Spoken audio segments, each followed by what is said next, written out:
Yung southeast na to, ang hinalap nito puno. Magnetic reading niya, ayun, no? Anong puno na yun, hindi natin alam kung luma na yung puno na yun, ayun. Doon sa malayo. Ayun doon. Malayo yung kasi, siyempre, hindi natin maano eh. Ngayon is, pag sumikat ang araw, papunta naman dito sa west. Oo. Kabila. Ayan. Saan na-ideal ulit sa building nila?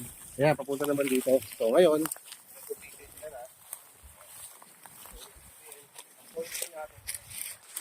pabalik dito daw.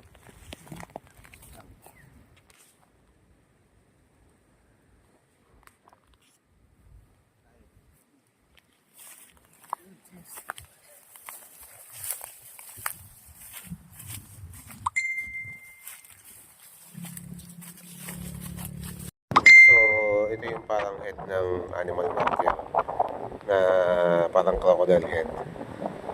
Tapos may B na parang yan po, may B na engraved na may tinuturo siya directional going to east orientation. Yan. So, yan.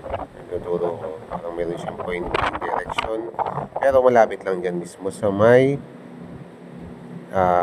lugar na yan. So, ngayon, pinaka maganda diyang ginawa natin, guys, no? Andyan tayo sa park ng Mindoro, no? Pero, hindi ko na sasabihin yung lugar kung sa Mindoro. So, for secret place lang, no? Yan yung, parang may matay rin yan. Yan, bilaan. Directional pababa. Kasi, ang terrain dyan is slope ng terrain. Ayan. So, yan, binibidyoan ng aking cameraman, no? Nag-voice over na lang tayo dito, mga ka-TH. Ayan. So, sa harap niyan, meron din bato. Yan. Parang mga maliliit na bato dyan. Kung susuriin natin, meron natural lang yung bato. Pero, all of the stone is sloping. Naka-slope. Yan. Yan lang may mga bato dyan. And then sa baba. So, very natural. Pero, ang pinakamaganda na rin yan, yung pinaka-head. No? So, may tinuturo siya dun sa kalayuan. Tsaka yan, sa baba. So, titingnan natin yung bato na yan sa baba.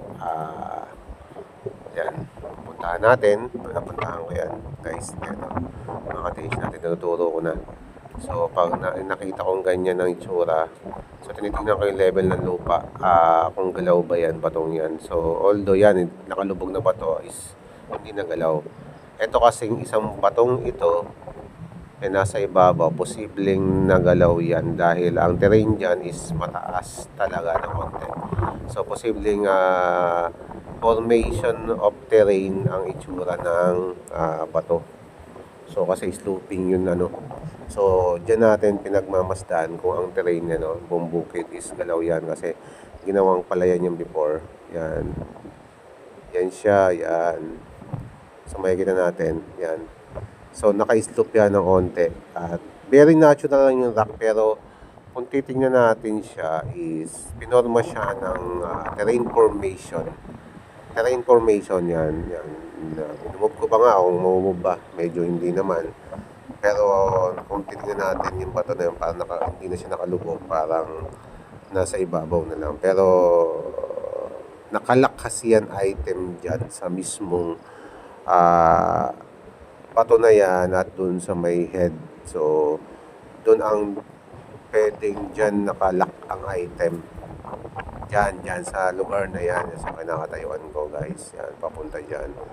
So, walang duda na posible positive yung area. So, sa aking pag-remap, no, makikita natin yan yung terrain formation.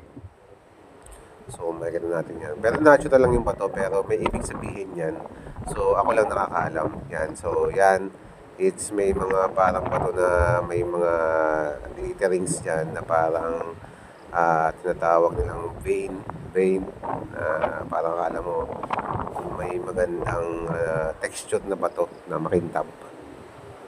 Yan So, inaalam ko po yan dyan.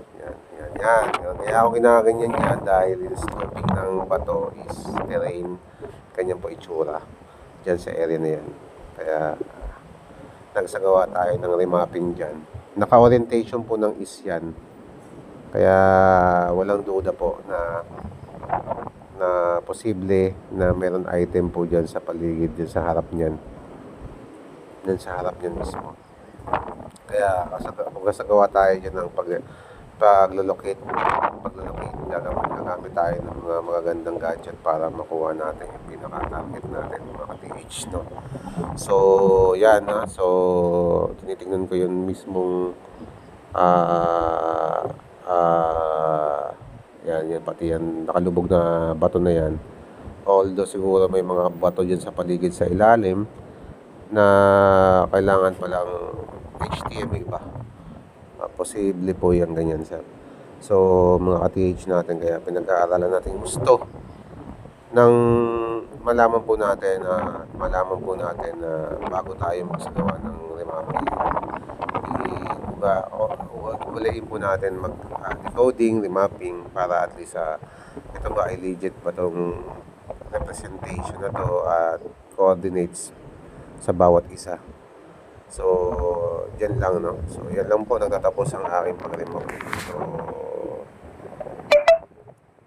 kitang-kita ko naman yung mga na decode natin at nare-remapping na very natural yung ibang bato, pero may ibig sabihin hindi po lahat ng bato na ginawa na po is may engrave, pero may pointering, mayroon pino-point.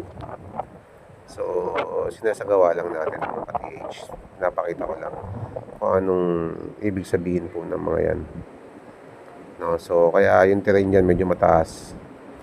Yan, tinuturo ko para makita po talaga ng lahat ng mga ka-TH natin. Mapatuloy natin kung ano ibig sabihin po niyan. So, napakaganda po talaga. No?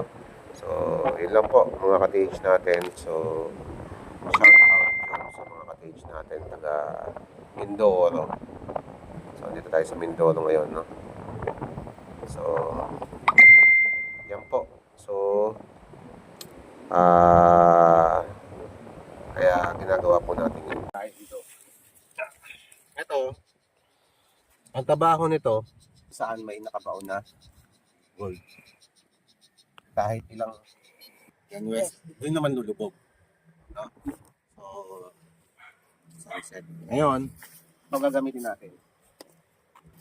Grams saka kilograms. Kapag sinabing kilograms, volume. Volume of gold. Pag sinabing grams, maliit lang. Ibig sabihin ng mga gramo, yun yung tinatawag natin ito na gold. Parang nasa bato pa yung mga ginto.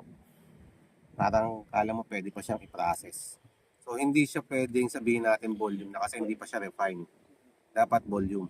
Ibig sabihin, yun yung tinatawag na malaki. Naka-refine na. Kumbaga, yan. So gagamitin natin, naka-volume tayo. Yan. Tapos ito gagamitin. So ito ako pa sa north. Kasi ito yung position ko. Makakaalam kung saan yung peso ng ating item. Kung talaga ang sinasabi nila is doon ba talaga, dito ba talaga, ganyan. So, dito ka lang malalaman natin, ha. So, aalamin na natin kung saan banda. So,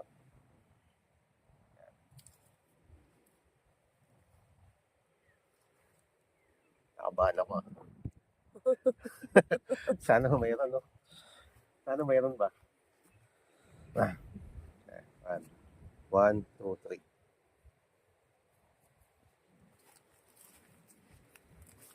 Ayan. Ayan. Gumalaw yung ano ko, dowsing. Pag gumalaw to, nag-X ng onte, ibig sabihin may energy line papunta dun. Ayan, ha, ulitin ko, ha, para makita nyo, ha. Ayan, gumalaw. Pag gumalaw yan, dahan-dahanin ko lang, ha. Tayo, ninigurado tayo. Sa gamit pa rin. Ayan, Ayan, gumalaw, Yan.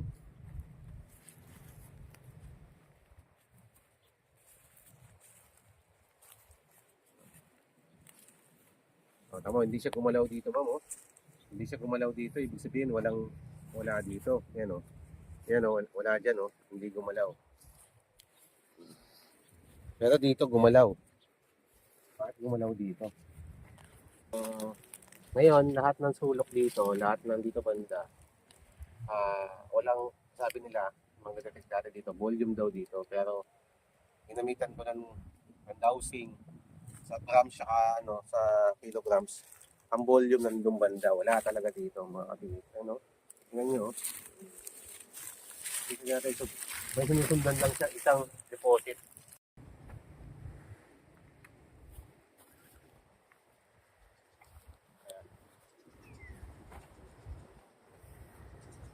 Natin po. So, punta tayo sa taas. Kasi nag-extra dito eh. So, kung mag-extra dito.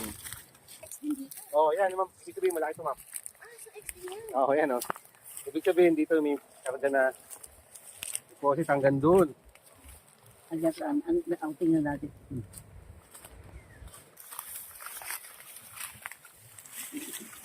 Dito, 24 karat gold. Ayun. Tapos, lagyan natin ng radius. Lagyan natin ng mga nasa 26 meters lang. Para ito lang ang titirahin niya, wala nang iba. Ayan. Sabay, okay natin. Gold yan ha. Gold. Okay go. So, okay na siya. Nagana na yan. Yan lang natin. Ayan. Ako magtusok yan, ma'am. Ayan. Nahanap ko din. Anak ko din. Okay, start na.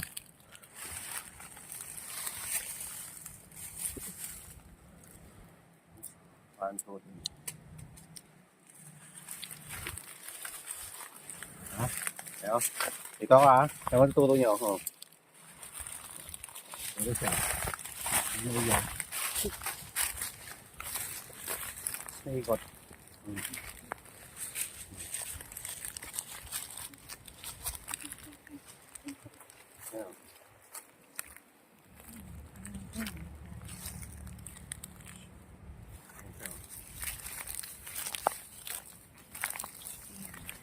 Dito.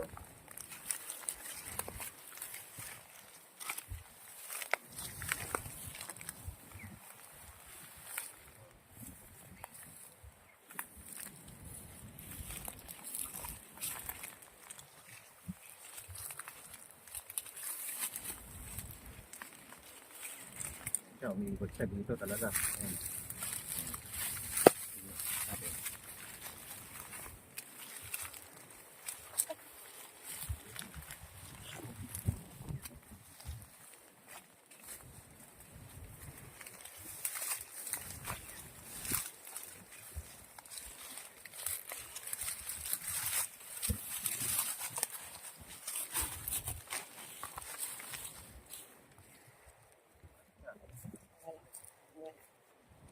Wala. Balik, iikot na naman dito.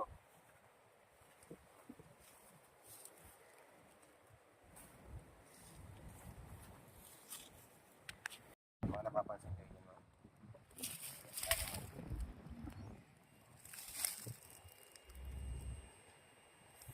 Yes. May nakita ka? Nakaiba.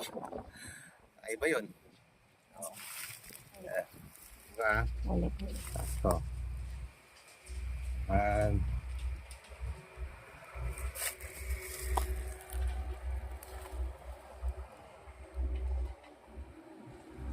tama ma'am? Nakaiba yun. Ayan o. Oh. Kita mo kuya?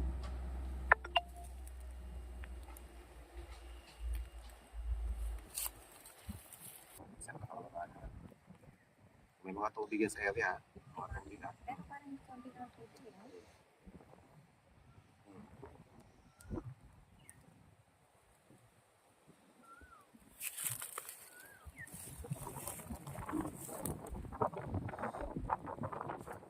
Nawawala.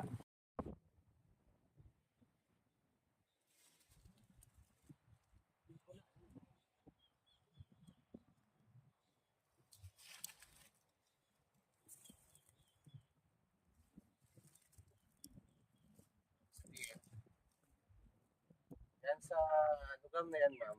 Meron talaga.